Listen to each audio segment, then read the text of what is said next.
Welcome to the Femsplainers. I'm Danielle Crittenden, and I'm hoping everyone survived Valentine's Day.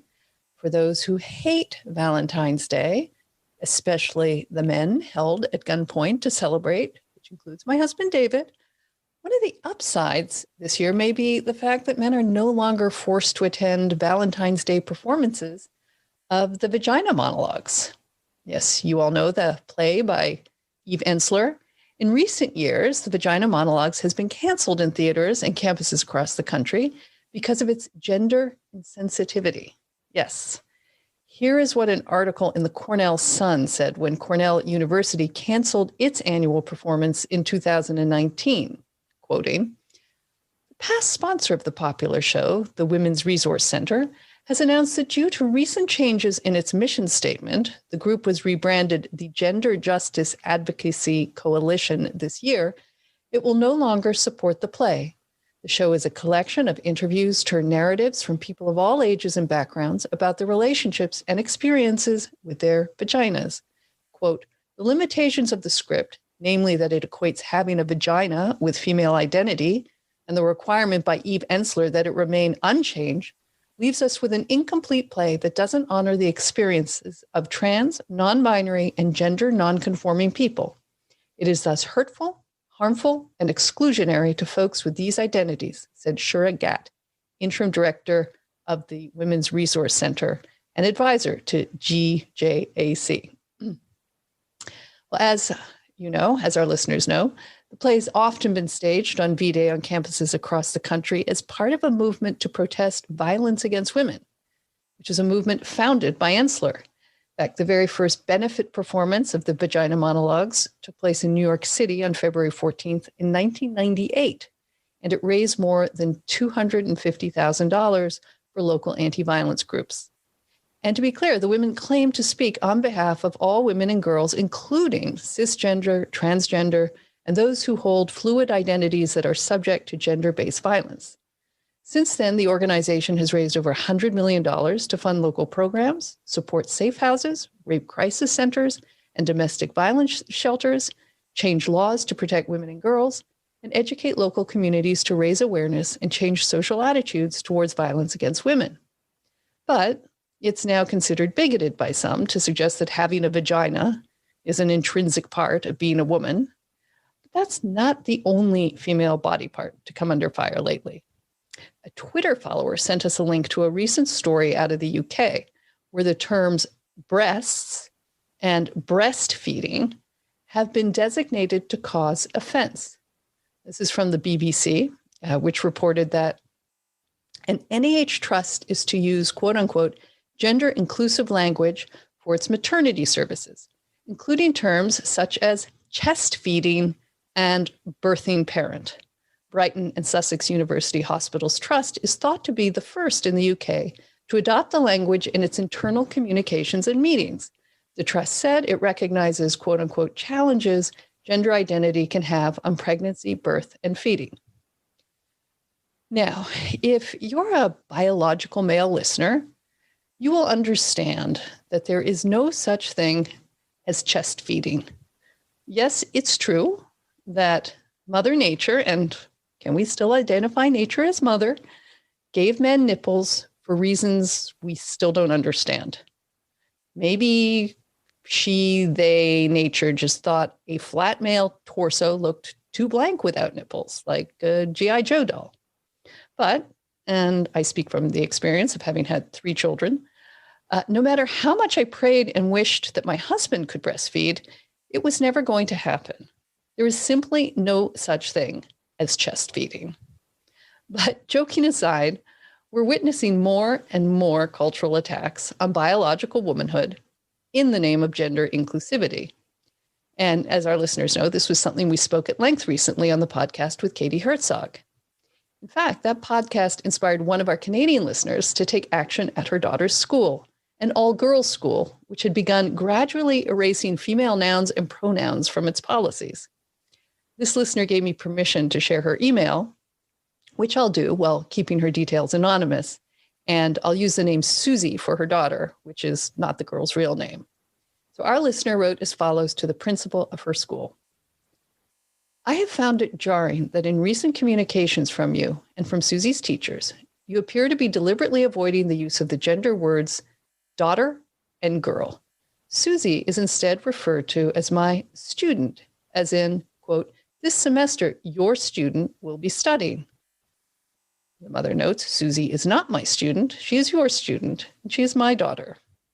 So this clumsy use of language can only be explained as an attempt by the school to erase her gender, our listener goes on. Given that the school's mission is to, quote, prepare young women to make a difference, and that the school is openly, quote, a school for girls, I find this dismaying. The school has a strong place in Canadian history as an institution that has promoted and empowered female achievement before it was widely acceptable to do so. The reason I send my daughter to an all-girls school is because of the gloriously pro-female environment it provides. Every top achiever and each important accomplishment that happens within the school's walls is achieved and accomplished by a girl. That is a powerful teaching, one worth the price of tuition. So my question is this: when did it become shameful for girls to be referred to as girls or daughters? When did acknowledging the biological fact of female sex become offensive? Because by avoiding the words girls and daughters, you appear to believe those words contain harm. Whereas I would argue that by avoiding those words, you are doing harm.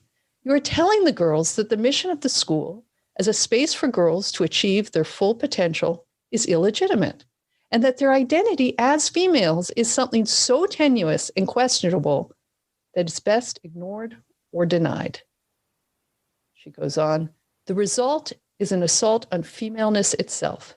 And yet the school's raison d'etre since 1894 has been femaleness. I understand the motive for these changes is to show respect to those individuals who consider themselves non-binary. I agree that showing respect to all students is a worthy goal and something that must always be taken into account. However, to denormalize the 99.9% of girls at the school for the 0.01% is unfair and worse, it's undermining and harmful. Furthermore, even if a student is fully trans, he is still attending a school for girls. That's his choice and yours, but it doesn't make it any less of a school for girls. And that's where her note ended. This last point of hers is an important point. If you choose to transition from being a girl to a boy, then maybe you should reapply to a boys' school. But that's not what's happening.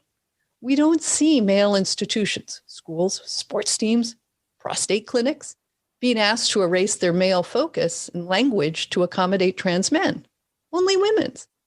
And weirdly, as Katie Herzog and this listener indicate, it's something women are imposing upon ourselves. We're erasing the decades spent by feminist organizations to enlighten the public on women's unique challenges in areas such as sports and health, challenges based on the fact that we are biologically different from men. So, with apologies to our biological male listeners, but otherwise unapologetically, I've decided to devote this entire episode to one topic: boobs. Yes, you heard that right, boobs. And my inspiration is a new book called A Boob's Life by Leslie Lair. Leslie is a prize-winning author of 7 books and an essayist for the New York Times' Modern Love column. And according to her author's bio, quote, after being sized AA to quadruple D through breast envy, breastfeeding, breast implants, and breast cancer, Leslie realized she's obsessed with breasts. Turns out she's not alone. What I loved about Leslie's book is it's part memoir, it's part cultural history, it's part analysis of our own love-hate relationships with our breasts, and why men in particular find boobs especially obsessing. Leslie even offers up a few good boob jokes along these lines. I think the one I liked the most was from comedian Rita Rudner, who said, some people think having large breasts make a woman stupid. Actually, it's quite the opposite. A woman having large breasts makes a man stupid.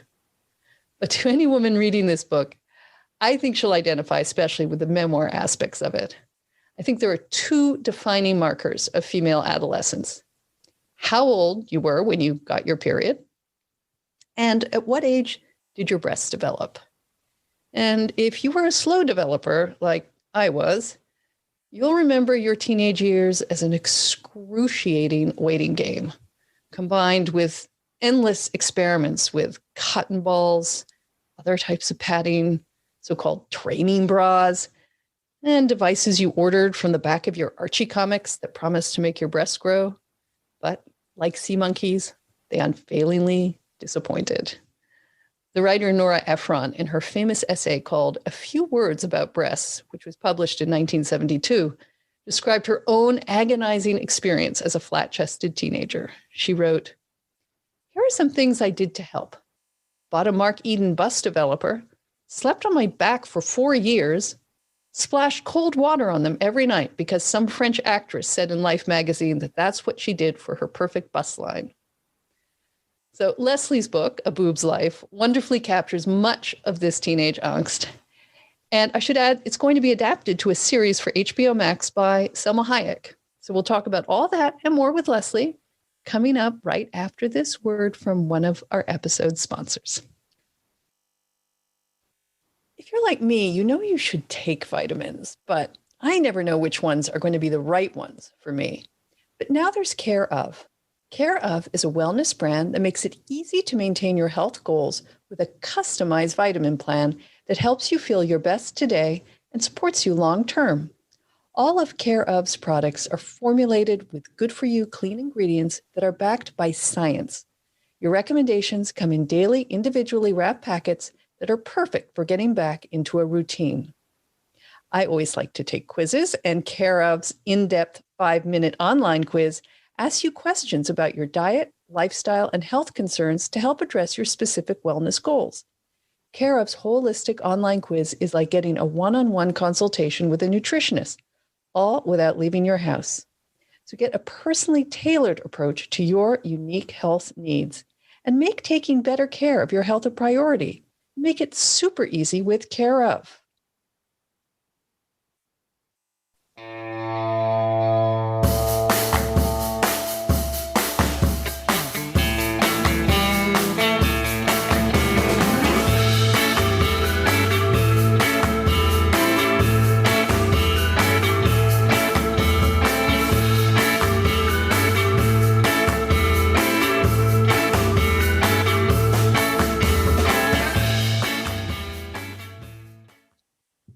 Leslie, welcome to the Femsplainers.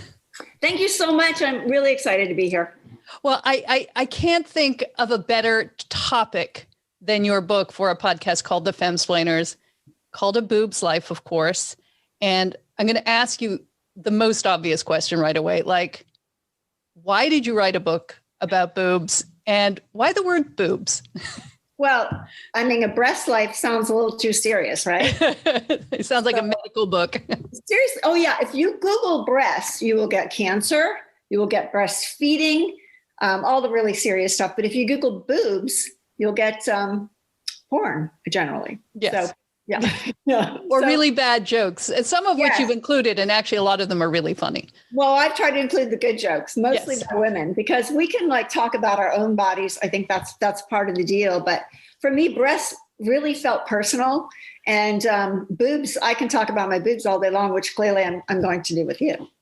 So. Exactly. So tell, I mean, you've written other books, obviously, but you got obsessed, and like all of us, you've been obsessed probably since your childhood, as you write about, Yes. with our boobs, but you decided to do a book about it. Well, let me tell you, I never intended to write about my boobs at all. And I never thought I was obsessed. In fact, it wasn't until my husband accused me of being obsessed that I so wanted to not believe it that I wanted to prove that it wasn't true. And then when I realized it wasn't just me, I mean, I got out of the shower one night and saw my boobs were crooked. And this was after I had years of breast cancer issues, and my boobs should have been, I figured they should be perfect by now. Right. And then I realized. Well, because you, for the listener, you did get implants at one point, which we'll talk about because that's also part of the obsession. Yes. But that wasn't, I had implants before I got breast cancer. Right. And I tried to save the implants, but it was, I just figured, I realized that my whole entire life, every decade I had something going on with my breasts. And if I put those all together, I totally had a boobs life. And why was I obsessed? And that night when I decided to write, honest to God, that night I decided to write the book because I'm a novelist. I wrote screenplays. I never intended to get it personal or write a memoir. And I mean, now, you're going to look at my boobs.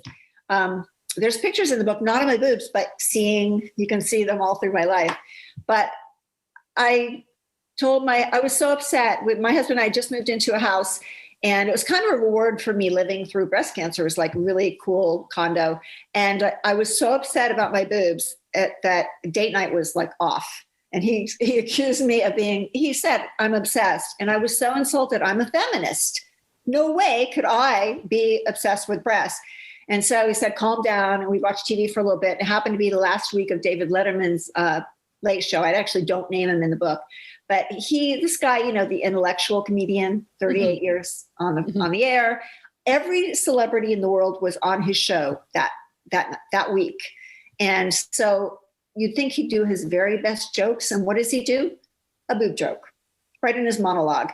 And I looked at my husband, and clearly I was not the only one obsessed. He was smart enough not to laugh, but then I had to figure out why I was obsessed. And so essentially he went to bed, date night was off clearly. So we just moved in, and I started unpacking my boxes. And in the first box was this picture that I have of my sister and I and my mom all in little red bikinis.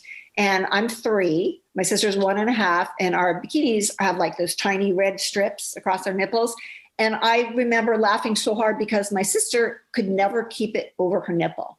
It was a big deal. And then I realized if at 3 years old, I realized how taboo nipples were, then something is seriously wrong. And in our culture, there's clearly some obsession. And so I was able to do not only with my own life and information and thinking of all the funny and bizarre things that happened to me because of my boobs and the way I felt with them, but the history of our country since I was born, that very decade, so many things happened that changed the way American culture, talked about and considered breasts. And here it's serious, so I'm talking about breasts again, but it changed how women are looked at and how our bodies are. And I realized that you can't change biology, but we have to change the perception of our culture, because decade by decade, every phase of my life, I've been completely affected by what was happening in the media and the songs I listened to and the TV. And it all happened right when I was born. So I was kind of the perfect example of this exponential change and obsession of breasts. And so that night I was like, okay, it's a boob's life. This is my next book. I got to write it. And after breast cancer, I chemo brain and drugs. And I honestly didn't know if I'd be able to write another book. The analytic side of my brain came back really fast. I was working with writers. I could do that math side, but the creative well had just dried up. And suddenly it was like, boom, this is part research. It's part my own stuff. And I just that night started thinking this could be my next book. Otherwise, believe me, I would never be writing about this. And I had no intention of writing about my breasts. I wrote a New York Times Modern Love column about breast cancer, my experience, how I thought I did well, you'll have to read it. But anyway, that was it. I was never going to write about my experience with breast cancer because it wasn't fun. And then I realized with this book, and it's just 2 chapters. In fact, my publisher made me write the second chapter because she was like, no, there's more to it. And I was able to learn a lot that I can share with other people. And so and then I started pitching the book, and honestly, it was really hard to sell because people didn't care about boobs. Everyone takes boobs for granted. I even had to switch agents. It was crazy. And now clearly I've struck a nerve, and people hopefully will take away some important things about what it is to live in a woman's body, because we can't fight biology, but hopefully we can change our awareness and the culture so that everyone has an easier and better and safer and healthier life. Well, I did enjoy that aspect of it. I mean, part memoir, part sort of cultural history of the boob. Right. I think you and I are almost exact contemporaries in that we were children during the 60s, my adolescence was in the 70s. But that was, as you document, That's where during the 60s, what we think of now, I guess, is the kind of Mad Men era of advertising. That's when boobs kind of burst onto the scene, as it were. Take me a little bit through that awareness. What I was surprised, you also had you have a number of sort of what do you want to call them? Not charts, but timelines of different aspects of the breast in history and in our culture. And one of the ones I enjoyed was the breast's appearance in movies. And even what was surprising to me is I just assumed breasts were everywhere and had been everywhere in movies for a long time. Absolutely not. And you noted that they hadn't. And as you point out, that the nipple in particular, you can show, I think even today, a whole breast, but they will still blur out the nipple. So yeah, take me on a little sort of cultural historical tour of the breast in American entertainment. Okay, well, let me just start with the nipple because it's definitely the intersection of the sacred and profane. You can slaughter a breast, cut it off, and show that on TV, but once you have the nipple, even if you have a famous painting on the news, they're going to blur it. In fact, there's a big Stephen Colbert clip where he draws 2 circles, and as soon as you put a dot in each circle, the sensors blur it. It's just circles. Anyway, but it's like, what's wrong with the rest of me? Yeah, exactly. The rest of me chopped liver. Exactly, and it's so ironic. You see my nipple? Yeah, and that's why we have breasts, right? I mean, we have breasts to feed our children, and then they can also kill us. So breasts, and yet breasts are they're actually an organ because they make blood into milk, yet there's no medical specialty for them. But anyway, getting back to your point about the women in, Playboy in the movies, in the 50s, there was an actress who was in a movie topless and people dissed her. They thought that she was doing porn and she was lowering herself and how could she do that? And she really needed the attention. And then by the 60s, there was this weird perfect storm of events. One was after World War II, during World War II, Uncle Sam actually had childcare centers, fun fact. And then he closed them. Well, he closed Uncle Sam. Yeah, he's a he. Pronoun he. Yeah, for sure. Closed them so the women would go back to home and men could come back to their jobs. Well, clearly a lot of men didn't come back from the war and a lot of them remained. So more women were working than ever, but they closed the childcare centers. They wanted women to go back in the kitchen. They had the busty bombshell, pictures by Vargas painted on the nose cones of the Air Force airplanes. So, and at that same time, some dude named Hugh Hefner, whose parents were very puritanical and didn't like hug him or kiss him. He got engaged. I think they may have both been virgins, but his fiancée cheated on him. He went ahead and married her, but he ended up taking revenge on every woman ever since. So he borrowed from Esquire, who was doing all these, great articles with that same artist. He took Vargas, who did all the bombshell pictures, and Playboy became the magazine. My dad, actually, his college had it in the library on the shelf for everyone to see. It was like, and your dad went to Princeton. Let's stress that. Yeah. Yes. Well, so I remember those magazines being put out in my father's home. My parents were divorced. In the study. Yeah. And right. And they were just out there, but it was a gentleman is interested in, essays by Norman Mailer and tits. Yes. I like them together. I like them in the same publication. Exactly. So at the same time, TV came out. People think TV has been forever. No.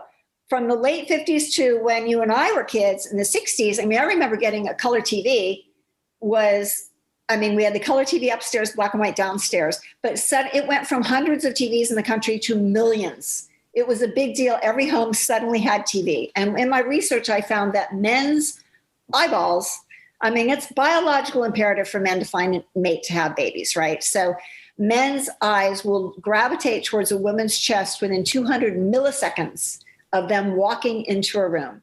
That's just how it is. And yet the size of the breast doesn't really matter in terms of having milk. But since that's true, with the rise of television that was supported by advertising, and here's where Mad Men comes in order to drive advertising dollars and viewers, they put women with big breasts on TV. So we grew up with Hooterville, right? And in Petticoat Junction, the women all had big breasts. everyone, all the women on TV were gorgeous with big breasts. Breasts were part of the beauty. At the same time, my mother didn't breastfeed because science had created baby formula that they said was healthier.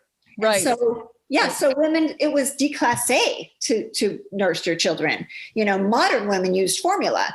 So suddenly breasts were not for babies, they were for men. They were for fun. They were just, they were men's entertainment. Yes. And I have 150, which probably there's lots more nicknames and fun balls and things like that, or some of them in the book that people nickname breasts. So in the 60s, there suddenly, because of Playboy, was not only this rise of actresses who would want to be in Playboy because it would get men's attention, and men made the movies, so then they would be in the movies. And then suddenly men made those movies, so they would have to take their tops off in the movies. So I have a list of the book, and it's an exponential growth of like a couple people were topless in Playboy, and then more and more and more and more by the decade. And the same thing with the movies. The women who have been topless in movies is incredible. So many. And it was almost a requirement to not only try to get in Playboy so you could be an actress. And in people like Jane Fonda, she already could be an actress, right? Her dad was already Father of the Year. Right. And she still was in Playboy because it gave her credibility. And it was a big deal to get a Playboy. Even now, actresses like to be in Playboy. And they had to be topless in movies as well. So it became a normal thing. And then in the same thing years later, not too many years later, gosh, I think it wasn't until the 80s. By then, it was such a normal thing for women to be topless for men that the American Society of Plastic Surgeons got the FDA to agree that small breasts were a disease. And that allowed for insurance coverage for reconstruction and other things. And it opened up a lot of money for plastic surgeons. And breast augmentation became a real thing. Beauty queens by the late 90s, most had implants.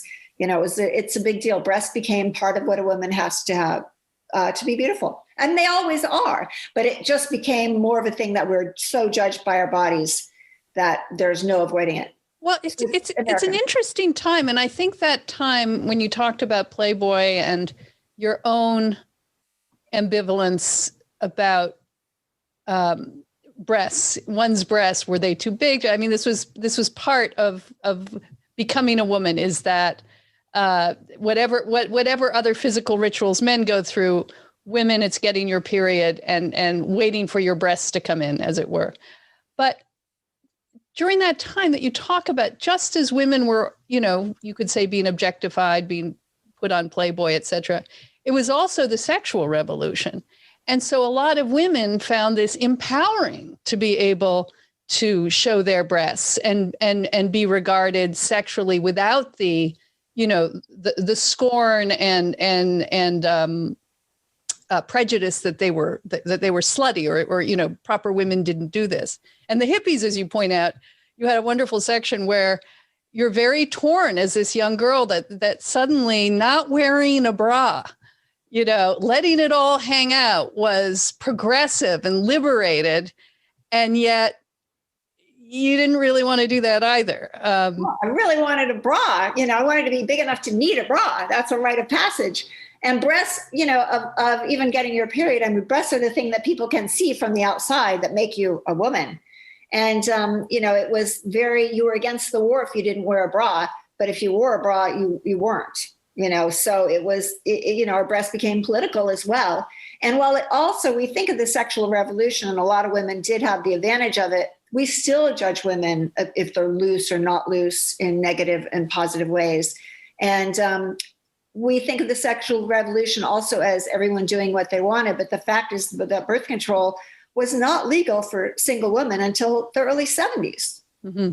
So there were women getting pregnant all the time, and trying to be free because men liked that. And it was still a double-edged sword for women. Well, for sure. And that was the big joke of the sexual revolution from a woman's perspective, which was men were, oh, great. You mean you're free. You don't wear a bra. You're wearing a see-through shirt. I can have sex with you and walk away, and you can get pregnant. Not my problem. It was a great time for men, as I document. Yeah, it's almost like they would see women as advertising, with their breasts. And women were just trying to have an identity. And, being my mom, she had a PhD. She got it while I was in elementary school. So she was certainly smart and pretty. And yet she got roped into those same mores. And, still you're identified as a good girl, a bad girl if you're married or not. Although Marlo Thomas and that girl, she was the first one really mainstream woman to not wear a bra on TV in that girl. And she was single, but she was engaged. They really straddled the line there, but she was one of the first. Right. I think with Mary Tyler Moore, the original plot was she was supposed to be divorced, and that was considered too risque. Right. Yeah. So they made her, her wedding her engagement had failed. Now they just do it with widows and things, right. Like the Hallmark Channel is nobody has a living mother, The other thing that I was fascinated by, many things I was fascinated by, was your sort of history of the Brazier. Again, oh my gosh. I had not realized that it also was a very late development. Yes, and I was even to use a phrase. Yes, I heard an interview. A late developer. Well, I mean, there wasn't even a sports bra until 1977. And the two women sewed two jock straps together, and it was called the jock bra. And I mean, so, we wore no bras or bras, but I mean, it wasn't until the early 20s when a woman, where they were wearing corsets and her nipples were showing because corsets didn't go all the way up on some dress. So she and her maid, she was a wealthy woman, sewed two handkerchiefs together just to have a little bit of coverage. And then this is Mary Phelps Jacobs. Correct. In 1910. This is, I'm reading from your book. Yes. Yes. She changed her name to Caress Crosby as her professional name. And she created an actual bra, which was great. And then she made $1,200 or something. And then she sold it to a company. And then the war decided that corsets were no longer able to be made because they wanted the metals for battleships. And so the company who bought her bra design made millions because suddenly bras got very, very popular. And then in the 50s, they started making padded bras, and, bras became training bras were not invented until you and I were little girls. And I remember it's like, why are we training our bras? But it's a thing, it's like boys would go around plucking bra straps when I was at camp, and you weren't really cool or wanted by a guy unless you had a bra strap, which meant training bras. Oh, and my favorite fun fact that I really only found out a couple months ago is that funeral homes put bras on dead women. Oh, because you don't want to go into the afterlife sagging? Apparently, it's not proper. Yeah. So, and it's I wonder, do you think if you're destined for hell, they put Victoria's Secret bras on you? If you want to be a wealthy in your afterlife, yeah. One of the and just going back to your history of the bra, so basically we wore these incredibly constraining corsets, and then, as you say, the first modern bra was invented, and then it was in 1922 that the first full-figured uplift and nursing bras are made by Maidenform, and then. And it wasn't until 1932 that they invented the ABCD cup to torture women forever. Yes. Although it makes sense, it's a great thing, but whether you are an A, double D, is something that every woman knows, like some people know their SAT scores. Totally, and people don't really understand how that works. I mean, it has a lot of the band size and the big cup size. You can look completely different. And when you get implants, you can go in there and tell them what size you want, but it's not the same because it's all about volume. So it's not a perfect system. And every bra company, I mean, you can be different sizes depending on what brand of bra you're wearing also. Okay, Nat, this ad is for Expressvpn. So how did you choose which internet service provider to use? The sad thing is most of us have very little choice because ISPs operate like monopolies in the regions they serve. They then use this monopoly power to take advantage of customers. Data caps, streaming throttles, the list goes on. But worst of all, many ISPs log your internet activity and sell that data onto other tech companies or advertisers. To prevent ISPs from seeing your internet activity, you can protect all your devices with Expressvpn. So what is Expressvpn? It's a simple app for your computer or smartphone that encrypts all your network data and tunnels it through a secure VPN server so that your ISP cannot see any of your activity. Just think about how much of your life is on the internet.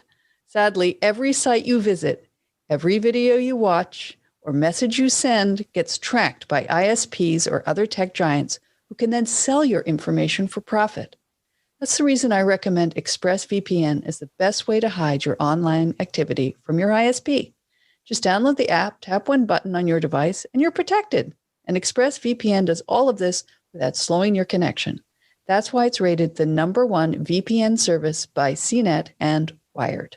So stop handing over your personal data to ISPs and other tech giants who mine your activity and sell off your information. Protect yourself with a VPN I trust to keep me private online. Visit expressvpn.com/femsplain.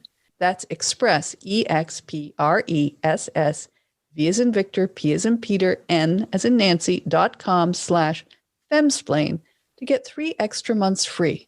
Go to expressvpn.com/femsplain right now to learn more and get 3 extra months free. Now, so let's go now to the love-hate relationship we have with our breasts.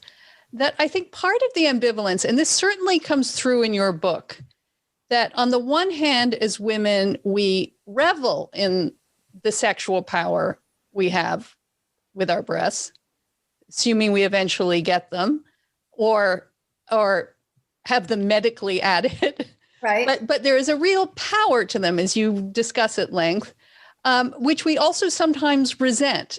And I don't know quite what to do about this, because it's, that I always feel this in kind of in many ways embodies modern feminism, that there are parts that we want to retain, powers we want to retain as women. We want to be treated as women, but then we get mad when we're not treated like men or differently when we want to be. So explain, help me with this ambivalence. Okay. Beauty is definitely a double-edged sword. I mean, there is no way we can deny our biology. And being beautiful, or what we perceive as beautiful, is part of how we attract a mate. And that is biological.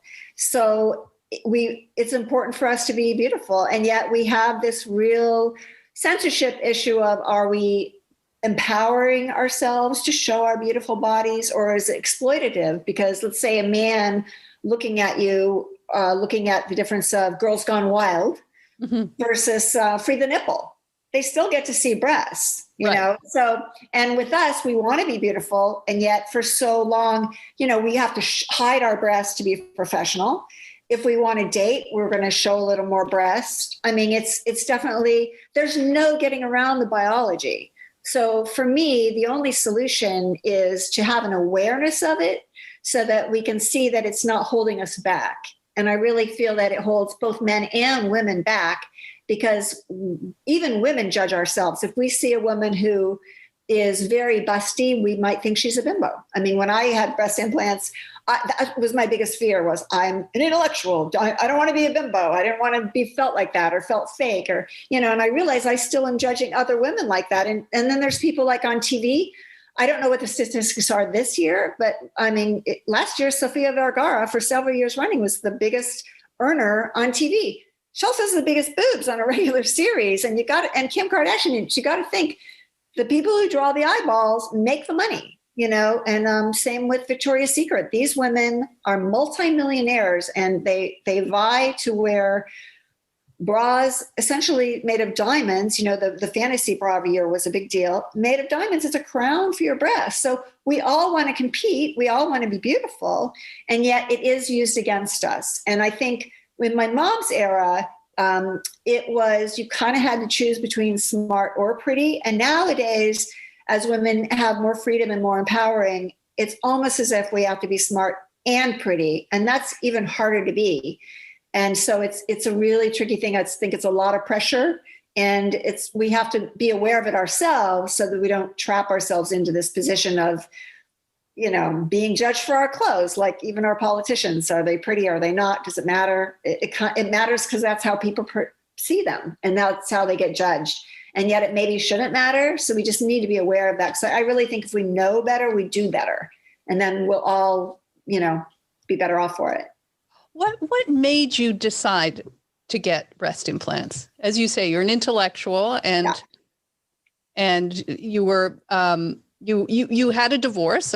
Just for our listeners who have not obviously yet read the book, you had a divorce. You were married to a sounds like quite a disturbed man. He and was very macho and treated you poorly.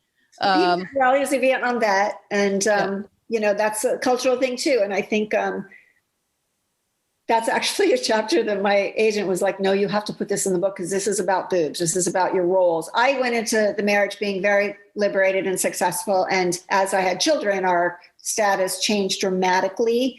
And he was, liked how I was before. But once I had children, the balance changed. My breasts, I made less money. I had, now with the pandemic, this is happening again. And he also was raised as men are, it's a cultural thing. They have this responsibility, and then they can use it against you and be more powerful because money. And women, since we don't have a job that makes us money after, it's like our job as women doesn't get paid. So we don't get Social Security for those years. Whereas men have this earning power that gets exponential because of their ability to have and invest money over a long period of time. So anyway, the marriage turned out not to be great, but he couldn't help it. But I didn't mean But as you pointed out, he, for all his flaws, he liked you for who you were. There never seemed to be a point in the book. And then when you asked your current husband, who seems like a wonderful man, about whether, I think as you referenced that incident when you came out of the shower at the beginning of the interview and you realized your breasts were cross-eyed, I think you put it. And you said, do you care to him? And he says, no, I like all breasts. I'm a man. It's like pizza. I like all types of pizza. Right. So it is an internal pressure that it seems that we put on ourselves, and you put on yourself in this decision to get them. So I'm interested. I will get back to that. Okay. Yes. So I always wanted bigger boobs. I mean, when I was pregnant, I was in heaven. I finally had, gorgeous breasts, and, it was before my belly stuck out. Oh my gosh. And I would go to restaurants and get my picture taken. People thought I was a celebrity. Suddenly I was like this curvy, person. It was thrilling. But then after 2 kids and nursing and, aging a little bit, my boobs looked like the depressed donkey Eeyore in Winnie the Pooh. My nipples were hanging down. They were empty sacs because I had a lot of milk. So they got bigger, and then it was just skin hanging down. My husband, he was fine with it, but I wore a camisole all the time. I don't think I ever was naked in front of him for years. And then when I got divorced, I was really struggling. I had 24/7 custody. I was trying to make a living. And my mother, who was very worried about me, was afraid I was going to be lonely. She said, men like boobs, and who's going to want to look at you like that? She took me to Victoria's Secret. I had a big birthday.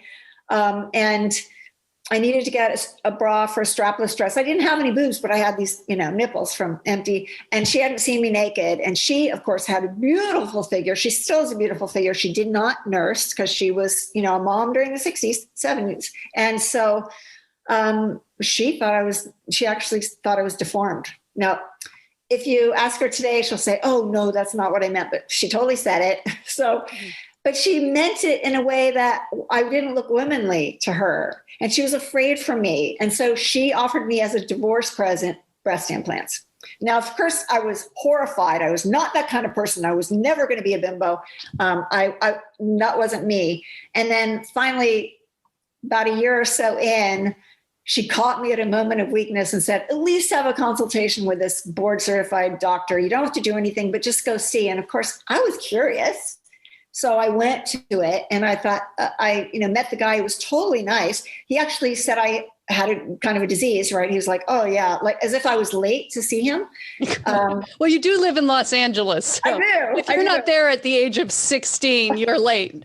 I know. Yeah. Oh my gosh, is that true? But so yeah, and he was in Beverly Hills. But he seemed like a nice guy. He had a really nice wife, and the women in his office, they like didn't wear makeup, but they were all gorgeous, and they did wear high heels. But they were all really nice people, and I felt like I could trust him. But I left thinking, okay, I tried that, and then kind of time went on, and I was very close to my next birthday now, and I was really struggling, and my mom. They called me and said, hey, we had a cancellation next week.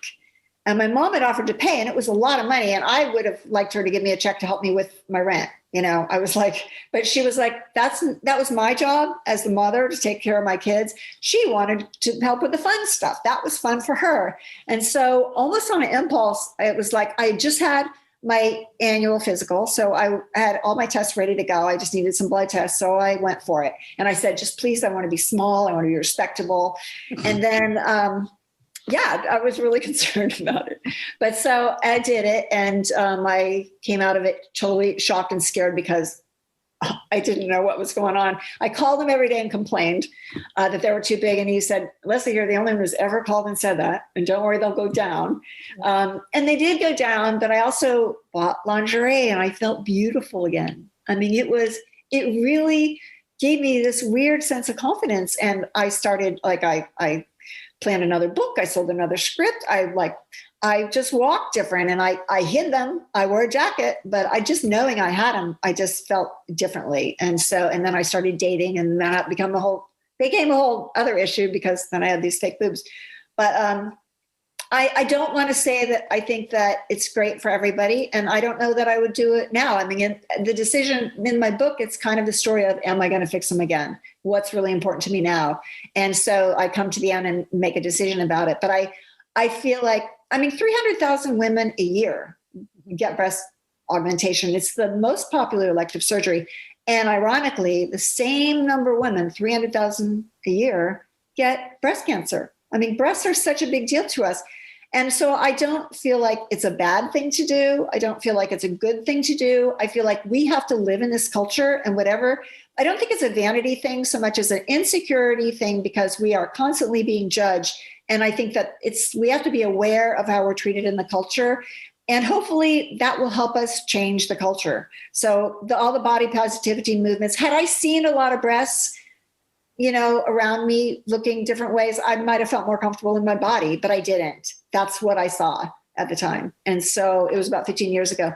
Now there's a lot of body positivity movements we're seeing in the media, and yet there's still not really that much on the TV shows. And it still isn't everywhere across the country. And there still is this biology of we want to be attractive.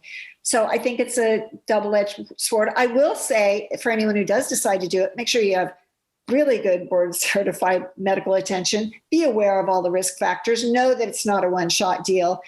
Even women who get reconstruction after breast cancer. I know women there's so many different ways to get reconstruction. And I know women who spent 2 years of surgeries just to get boobs. That's how important breasts are to us. And had I seen people just getting tattoos, I maybe would have considered that. I don't know. I mean, it's a really complex issue. And I just want people to be aware of it. Yeah, definitely the surgery. I mean, as you say, though, about the boobs, yes and no. I mean, it is, in the end, it's biology. It is what makes us attractive to men. And I think if you were to talk to men, I think as women, we tend to underplay what they feel pressure to have. Like a short, bald man, it's very hard to correct that. Unless they have a lot of money. Right. He's tall when he stands on his money is the old expression. But men have their own insecurities. There are they have the own demands upon them. Yes. So I think what I found so interesting about your book is it comes back to this ambivalence. Like we want these things. We want to be paid the same as men. We want, in some ways, the same lives as men, except when we don't. And as you wrote very poignantly, that when you did step away from your career to raise your babies, which not only most women end up doing, but most women emphatically want to. But it comes with its, penalties in the workforce, and it comes with a certain dependency, economic dependency upon men, which in your case, in the first marriage, didn't go so well. And he was not supportive at all of your aspirations. Well, he talked about it, but he talked about it. Yeah. But when it came down to it, he wasn't. Yeah. Right. It was like, it was all what he did. And I still had to have dinner on the table and, all those kind of things. But I think it's also a childcare issue. And I think that there's laws that need to be in place so that we're losing a lot of brain power for women who are home, for more than maybe they want to be. And for sure, this is like the most backward country in the world in terms of helping women. It's incredible. When I looked at the statistics for research, it's like of all the countries, we're really at the bottom in terms of family help. How can that be? I forget. I read this recently, but I read somebody saying, if you were really serious about wanting to help women, why didn't you open childcare in your corporation? Anyway, but that's off topic from breasts. The breasts they do. That's the whole weird thing about this book, is that it covers so many topics. Well, you were by the end, you were like into the Women's March. But now go back to, you then got breast cancer after you had breast implants, and you noted that that these things that we celebrate also can kill us. Tell me about that experience that you went through. It was horrific reading about it. I mean, you were very honest about what chemo did to you, and I guess how it changed the relationship again that you had with your breasts. Oh, absolutely. And let me make it very clear that the breast implants had zero to do with my breast cancer. There was no relationship at all. It was just ironic. I finally had the breasts I always wanted. I got married. I dated. Actually, I never thought I'd marry again because marriage seemed like jail to me for a while. But I found a great guy who treated me really well, like equals, and we were having fun. And then a year in, got breast cancer, and I was shocked by it. And I was very healthy. I don't have the BRCA gene, and it was just a real surprise to me, and it really lays you low. And I just didn't realize how common it is. I mean, 1 out of 8, 42,000 women will die this year, every year. And women of color far more, because they have less access to medical care. And had I not, I got a mammogram, and I not followed the biopsy and the plan of, let's just check it out just in case, I'd be dead by now. Had I not had one drug that was approved a year before I was diagnosed, I would be dead by now. And it is this amazing thing that after these breasts that, fed my children, could kill me, it just makes them so important. And in the book, I have to say, I only had one, there's 19 chapters in the book.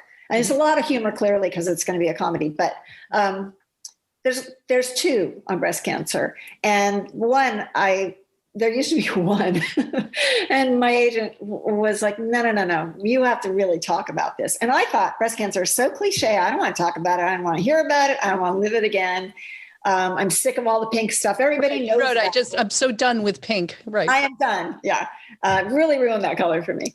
But in fact, I'm just now coming back to pink, and I love your roses. Thank you. My background. Yeah. But then I started to look at it more closely and see how, if it's still happening, it's the women's plague, and looking at how recently we've started doing research and how recently we could talk about it out loud, and how so much of it has to do with women's roles and our caretaking and the amount of stress in our lives. I mean, there's actually chemical triggers that stress prompts a vulnerability to breast cancer. And we have to share the burden. It's a life or death matter. And it's like everybody knows somebody who has cancer. And if a woman goes down, that whole system goes down, So I really am now really pushing self-care. And, we have putting the oxygen mask on yourself first. And so it really made me think differently about how can we support friends who get sick? How can we make sure that we don't get sick as well and stay strong? And part of that has to do with the responsibility our breasts have. So yeah, these are. Can I digress for just 1 second about the design of the mammogram machine? It would not be like that. Our male listeners might not really understand. Okay. I guess it's imagine two flat glass plates that, and as you described, if you have breast implants, the technician has to somehow knock the breast plant out of the way to sandwich your breast between these two glass plates. I sort of think if this would be the design, if men had like prostate examinations or something by putting their penises to be right? Oh yeah, like between elevator doors. And it's honestly, you should never put off having a mammogram, but it's the most unpleasant. It's one of the most unpleasant experiences. Well, they do have, beyond the next step, now they have 3D mammograms, which is a great thing. But they, like, if you qualify for insurance, if you're at risk, the next step, or if you've had breast cancer, before you're kind of out in the clear, you get an ultrasound. Yeah. And they do some ultrasounds lying down. But I also remember I've had a million of these operations where you get an MRI, which are much more state of the art, but they're much more expensive to get. And there you're laying down like Superman or Wonder Woman, I guess, if she's fine. Wonder Woman, I think. Yeah. With holes. So your breasts are hanging down, and you have headphones in, this clank, clank, clank, clank, clank, as this machine goes over you and like takes these radioactive pictures of your breasts.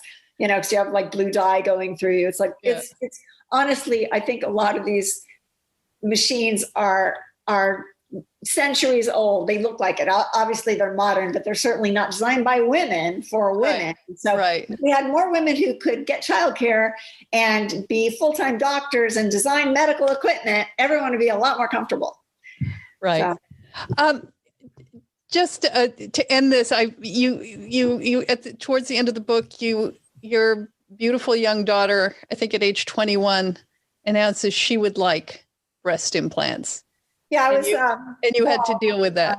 I was bald at the time, and she came in and wanted breast implants, and I'm like, do you not see how busy I am right now with the whole breast thing? And she was just being pressured, I think, by her culture. And she'd grown up with Victoria's Secret as a rite of passage, going in the store when you're 13, and they advertised pink, for the college co-eds. Right. Teen girls are wearing there and seeing the images of the women. And I went to a Women's Leadership Council luncheon and happened to mention this to somebody. And I got followed out by half of these women. This is all lawyers and bankers. I was totally a black sheep writer in this group, but these are really smart, successful women who beat the odds in Los Angeles. And I got followed out by a dozen women saying, my daughter wants breast implants. It's like, and so then I had to do all the research of what an influence it is now for teenage girls to feel pressured by this. And, some pockets of the country, kids are getting them at 16 as like, sweet 16 presents or graduation presents. And I mean, for my daughter, it was just like, she's 21. And first I felt like I was a horrible role model. She was a gorgeous girl anyway. And then it becomes every woman is of their age. And if they can afford to do it, it's just a really tricky thing. I think trying to be a good role model for our daughters, because I think we also have these challenges, and what we're modeling for our daughters and our sons, they don't see the whole picture. They just see what's right in front of them. But I think it is a scary situation for young girls now too, especially. Well, there's almost, it's a rash, or call it a fashion, of young women declaring themselves non-binary during their adolescence. Yeah. And women who would not normally be lesbians right. It's almost like a peer pressure thing, but you can see it in this desire to escape becoming a woman and that incredible pressure. But I also worry that we don't have a good, strong idea of what it means to be a woman, that you, as you say, you're conveying these Kim Kardashian models or these corporate success stories who are androgynous, but just the natural passages of becoming a woman, the insecurity over your breasts, totally common. This is a way of trying to escape it, escape also sex with boys at too early an age. There are no real guidelines for young women. That's such a good point because, you know, on Instagram, all the filters being used on all the platforms that are making women look beautiful, even if they're non-binary. My older daughter, her name is Juliet. And I was saying something to her and she's like, Mom, you messed me up by giving me such a girl name.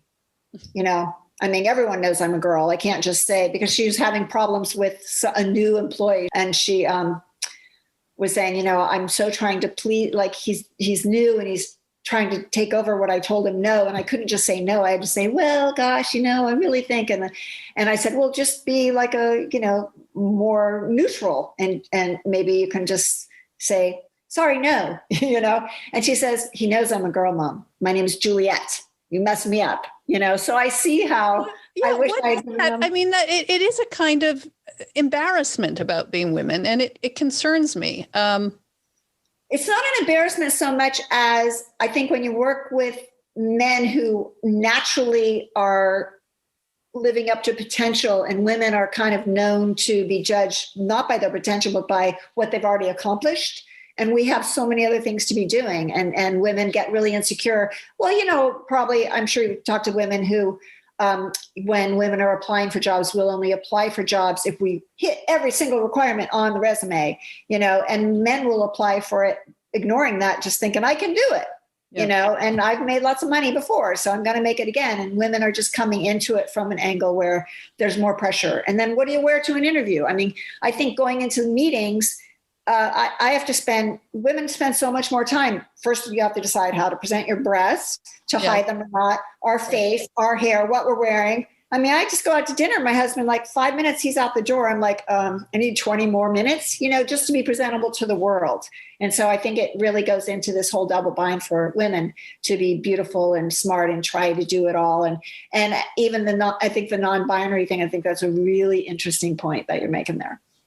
To escape this. It's instead of embracing our sexual power. I mean, I have two daughters as well. I have a son and I have two daughters, and my youngest is 19, and she is just discovering now her incredible power. As well as her.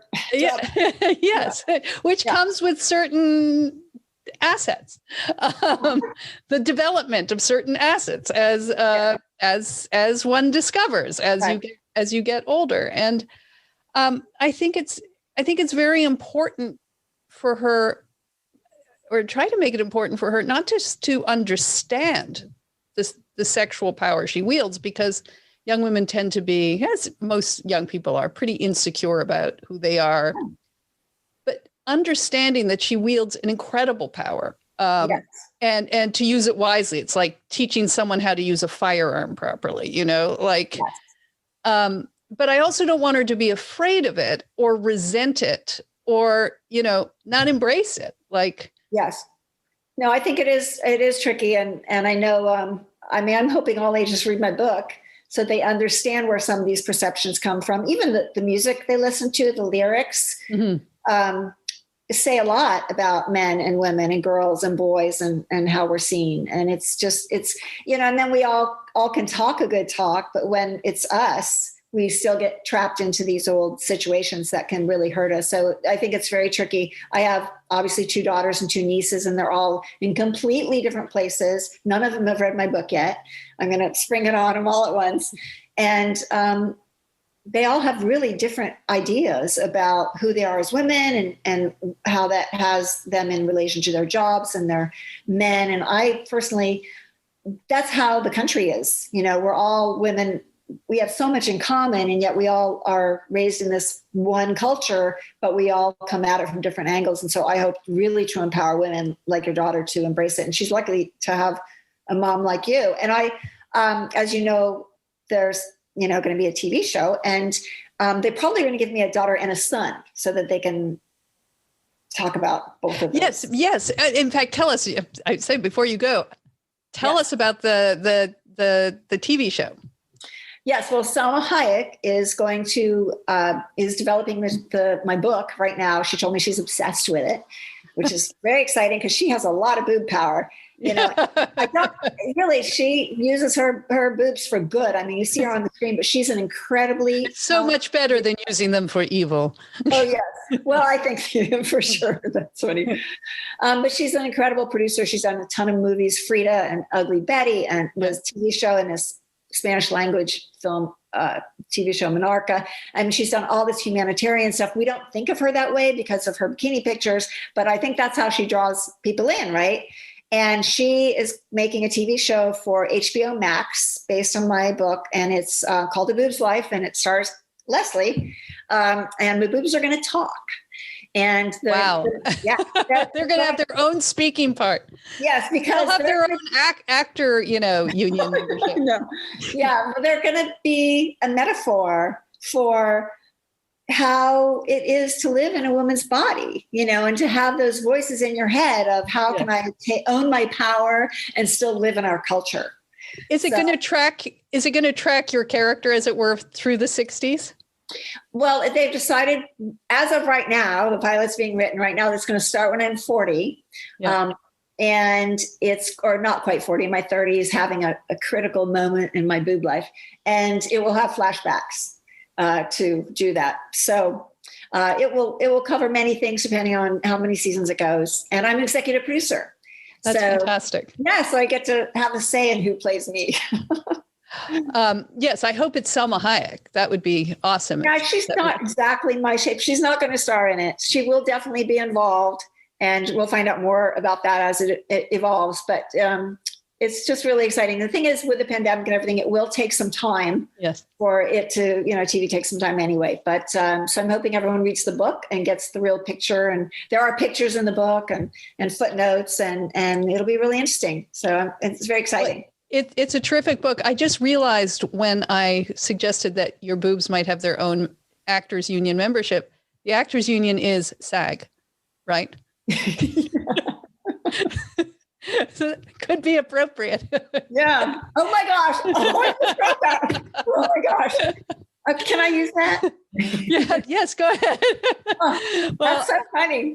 Yeah, you're right. But Well, anyway, let's see. It's a wonderful book. I urge everybody to read it. And you have woven so many things into it, including the history, as you know, which I really enjoyed. Thank you. And this is it's like, I love the cover because it's this 50s girl of the ideal women, and actually the projectile those nowhere breasts that Madonna briefly brought back. But they've never really come back.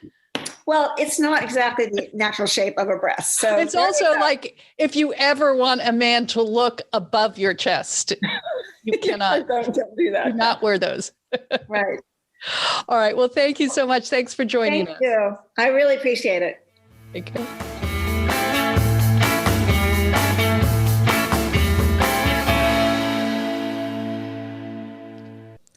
With businesses moving many of their operations off-site and having to make tough decisions about their employees, why not consider using Bambi for your HR and save money?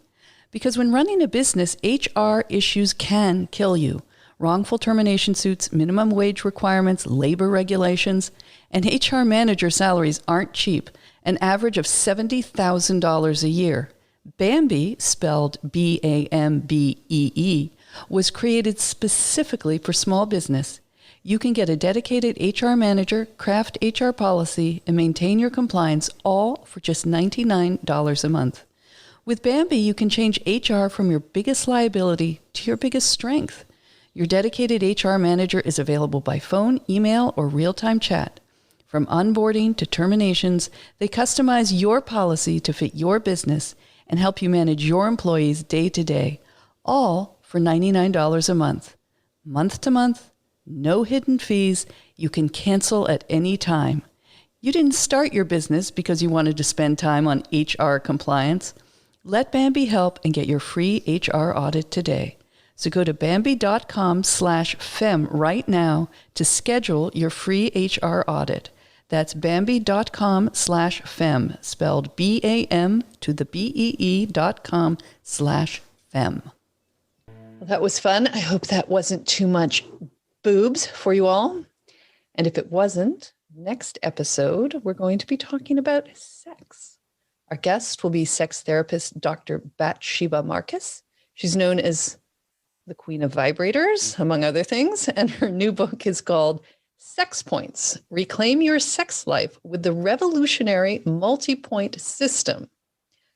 Her main point is debunking a myth, the one that says great sex comes naturally, and when it doesn't, there is something wrong.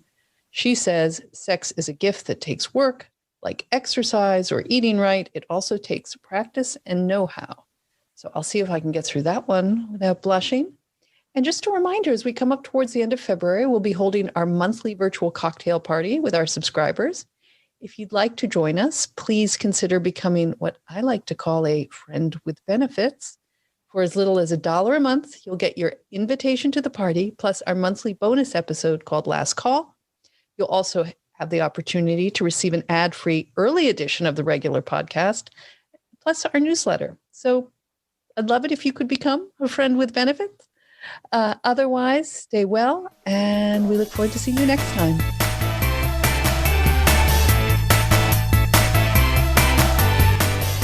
The Femsplainers is a weekly podcast carried on the Ricochet Network and available pretty much on every podcast platform.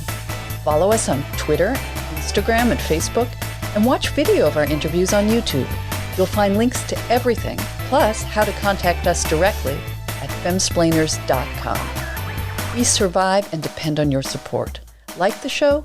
Consider donating as little as $1 a month at patreon.com/femsplainers and get our exclusive monthly bonus episode, Last Call, in which you get to join the conversation with our guests. And there's much more.